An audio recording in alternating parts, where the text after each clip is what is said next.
За најновите макроекономски проекции за економските трендови, како што најавив, гостин во Дневникот на МТВ е гувернерот на Народната банка Димитар Богов. Добре дојдовте во Дневникот на Прва. Добар ден. Еврозоната и официјално според податоците на Евростат излезе од рецесија. Како ова ќе се одрази врз македонската економија? Да, конечно, после 6 квартали на негативна економска активност во Европската Унија, конечно имаме добри вести, охрабрувачки вести. Значи, очекувањата се дека и третиот квартал во Еврозоната и Европската Унија ќе биде позитивен економски раст, што значи дека Еврозоната конечно излегува од рецесија. Имајќи предвид дека македонската економија е поврзана со европската економија, односно 90% од нашиот извоз директно или индиректно е ориентиран кон Еврозоната и Европската Унија. Тоа значи дека и во втората половина на годината веќе можеме да очекуваме подобри резултати и кај македонскиот економски раст.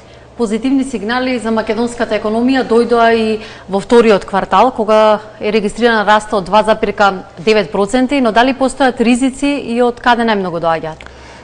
Растот од 2,9% беше во првиот квартал регистриран, меѓутоа нешто слично очекуваме и за вториот. Значи, индикаторите кои што досега ги имаме се охрабрувачки и во вториот ќе имаме солиден економски раст, близу до оној регистриран во првиот квартал, а овие најновите податоци за Еврозоната укажуваат дека и во втората половина овој позитивен тренд на македонската економија ќе продолжи, со што растот од 2,2% кој што ние го предвидуваме за целата оваа година, дефинитивно ќе се оствари, може да биде дури и нешто над тоа. Инфлацијата засега останува во проектираните рамки, но постои ли опасност и закана од високи цени? Не очекуваме, напротив, во август и септември очекуваме драстично намалување на стапката на инфлација, таа во последниот месец во јули беше 4%, очекуваме да се спушти некаде околу 2% во наредните 2 месеци. Значи, инфлацијата дефинитивно е под контрола и таа оваа година ќе биде во рамките на проекцијата од 2,8 просек за цела година. За да живне економијата на бизнисот му требаат пари и кредити. Банките се ликвидни, но како да се забрза кредитирањето? Народната банка очекува дека има услови за пораст на кредитирање кај стопанството. Да, кредитниот раст од почетокот на годината е нешто послаб, стапката е некаде под 4% на годишно ниво, меѓутоа гледаме последните месеци одредено заживување на месечните стапки, што значи дека очекуваме оваа година да го постигнеме таргетот од 7%. Вие преземавте, Централната банка презема неколку чекори за да се олабават условите за кредитирање, ги олабави, ја намали и каматата на благаничките записи. На потек се банките?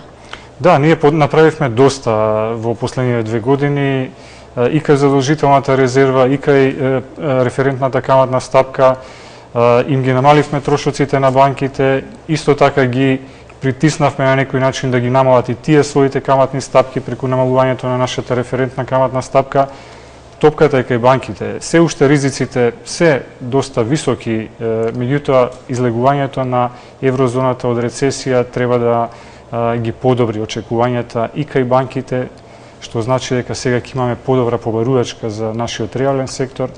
Се надевам дека во втората половина на годината веќе ќе имаме подобри движења и кај лошите кредити, а и кај зголемувањето на кредитната активност. Да, лошите кредити, изминатиот период со оглед на кризата, постојано беа во пораст. Какво е салдото со оние нефункционални? Последниот податок е некаде околу 12% од вкупното кредитно портфолио, меѓутоа не гледаме потенцијал за понатамошен пораст, и секако заживувањето на побарувачката за македонски производи ќе значи заживување и на економската активност кај извозно ориентираниот сектор, и тоа треба да доведе до подобрување, односно намалување на ризиците кај овие предпријатија. Монетарната власт ќе излезе со нови проекции дури во ноември. До тогаш?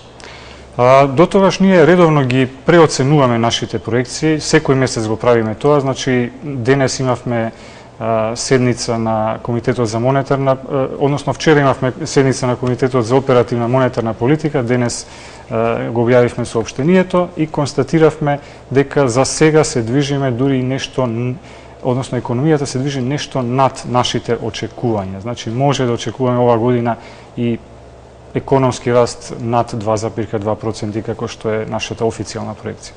Ви благодарам за гостувањето во Дневникот на Македонската телевизија. Благодарам и вам.